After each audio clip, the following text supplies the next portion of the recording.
आप देख रहे हैं अल्फा डिफेंस हिंदी में आपका स्वागत है। आज के इस वीडियो में हम लोग बात करेंगे भारत की फाइटर जेट इंजन रिक्वायरमेंट के बारे में और समझने की कोशिश करेंगे कि भारत के पास में क्या क्या ऑप्शंस हैं। साथ ही साथ इस वीडियो के दौरान हम लोग कोशिश करेंगे कि सभी अपडेट्स को कंसोलिडेट किया जाए और उनको कॉन्टेक्स्ट में डाला जाए। अगर इस समय भारत की तरफ से गैस टर्बाइन इंजन को लेकर जो कोशिश की जा रही है उसको क्लासिफाई करने की कोशिश की जाए तो आप कह सकते हैं एक इंडिजिनस डेवलपमेंट किया जा रहा है और साथ ही साथ एक कोलैबोरेटिव डेवलपमेंट करने की कोशिश की जा रही है। इन दोनों प्रोग्राम्स के बारे में एक एक करके बात करने से पहले एक बार समझ लेते हैं कि भारत की इंजन रिक्वायरमेंट है क्या। देखिए, बेसिकली इंडियन एयरफोर्स और इंडियन नेवी जो फाइटर जेट्स ऑपरेट करती हैं इंडिया में, उनकी रिक्वायरमेंट 3 प्रकार की हैं।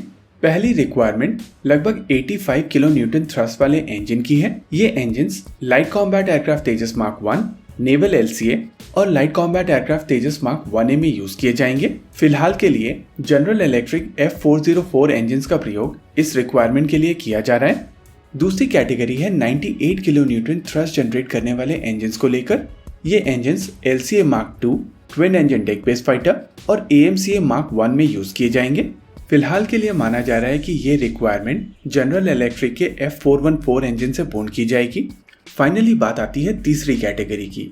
ये रिक्वायरमेंट काफी ज्यादा थ्रस्ट जनरेट करने वाले इंजन की है और माना जा रहा है कि कोलैबोरेशन के साथ में 120 किलो न्यूटन थ्रस्ट वाले इंजन इस रिक्वायरमेंट के लिए बनाए जाएंगे। ये इंजन AMCA मार्क 2 में यूज किए जाएंगे, जो कि एक 5.5 जनरेशन से लेकर 6 जनरेशन फाइटर जेट होगा। अगर इन तीनों रिक्वायरमेंट्स को ध्यान से समझा जाए तो आपको समझ में आएगा कि 85 kilo Newton category immediate requirement है। इन इंजन्स का प्रयोग करके फाइटर एयरक्राफ्ट इस समय बनाए जा रहे हैं और इसी वजह से ये रिक्वायरमेंट काफी ज्यादा अर्जेंट है। वहीं पर अगर दूसरी कैटेगरी की बात की जाए, यानी कि 98 किलो न्यूटन कैटेगरी की, तो इस कैटेगरी में फाइटर जेट साल 2025 के बाद बनाए जाएंगे। लेकिन अगर तीसरी कैटेगरी की बात की जाए तो इस कैटेगरी के इंजन्स की रिक्वायरमेंट साल 2035 के आसपास होगी और इसी वजह से इन इंजन्स को डेवलप करने के लिए भारत के पास में समय है। और यही कारण है कि पहली दोनों कैटेगरीज को हटाकर तीसरी कैटेगरी को लेकर कोलैबोरेटिव डेवलपमेंट वाली अप्रोच यूज की जा रही है। वैसे कोलैबोरेटिव डेवलपमेंट को लेकर एक एंगल और भी है, उसको समझने के लिए बात करते हैं GTRE कावेरी इंजन को लेकर। आप में से कई लोगों को ये चीज ऑलरेडी पता होगी कि भारत की तरफ से GTRE कावेरी इंजन बनाने की कोशिश की गई थी, जो पूरी तरीके से सक्सेसफुल नहीं हुई थी। लेकिन GTRE कावेरी खुद में एक अकेला प्रोग्राम नहीं था। ये प्रोग्राम साल 2007 के आसपास 2 अलग अलग प्रोग्राम्स में बांट दिया गया था। वैसे इनिशियली प्लान था कि कावेरी K9 को पूरी तरीके से इंडिजिनस टेक्नोलॉजी के बेसिस पर बनाया जाएगा, वहीं पर K10 को डेवलप करने के लिए फॉरेन हेल्प ली जाएगी। इनिशियली जब साफरान के साथ में कावेरी इंजन के रिवाइवल को लेकर बातचीत चल रही थी, वो इसी रिक्वायरमेंट के लिए चल रही थी।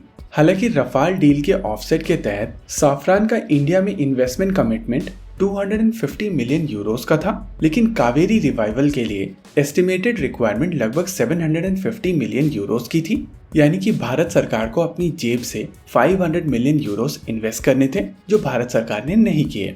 वैसे उसके पीछे कारण भी है। जनरल इलेक्ट्रिक के साथ में F404 और F414 को लेकर डील्स हो चुकी हैं और LCA तेजस के दोनों वेरिएंट्स को अब नए इंजन्स लगभग 20 साल के बाद चाहिए होंगे। ऐसे में फोकस नेचुरली नेक्स्ट प्रोजेक्ट के ऊपर जाता है और अगर नेक्स्ट प्रोजेक्ट देखा जाए तो हायर थ्रस्ट रिक्वायरमेंट के साथ में ये AMCA मार्क 2 होगा और उसी इंजन को लेकर अब कोलैबोरेशन को लेकर बातचीत की जा रही है। वैसे इस समय डिफेंस कॉरिडोर से ये इन्फॉर्मेशन निकल कर आ रही है कि इस महीने के अंत तक रक्षा मंत्री Rajnath Singh French company Safran के साथ में ये हाई थ्रस्ट इंजन रिक्वायरमेंट को लेकर डील फाइनलाइज कर देंगे। लेकिन ये इन्फॉर्मेशन हम लोगों को पिछले 3-4 महीनों से मिल रही है। इनफैक्ट एरो इंडिया के बाद से ही ये इन्फॉर्मेशन आना शुरू हो गई थी और इसी वजह से इस पॉइंट ऑफ टाइम पर जब तक ये डील साइन नहीं हो जाती है तब तक ये सारी न्यूज़ मैं पिंच ऑफ सॉल्ट के साथ में लूँगा और आपको रिकमेंड करूँगा कि आप काला नमक यूज़ करें। इसी लाइटर नोट पर आज के इस वीडियो में रखते हैं केवल इतना ही। वीडियो को अंत तक देखने के लिए धन्यवाद। देखते रहिए अल्फा डिफेंस। जय हिंद।